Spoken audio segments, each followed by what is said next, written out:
Urip kuwi kudu iso jumangkah.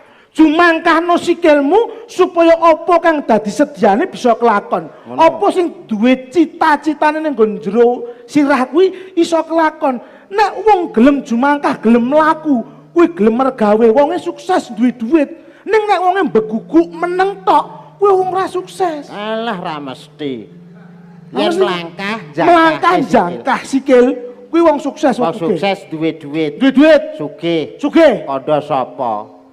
Kowe ngerti Warsena Sleng ke lho lungguh iso wengi bayarane pira? Warsena Sleng lho takonono. Warsena Sleng.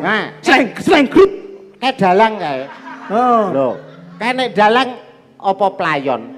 Lungguh dheke. Lungguh lho iso wengi 75 juta. Wingi agetmu ngono kok jare lah omonganmu teko ndi ngono.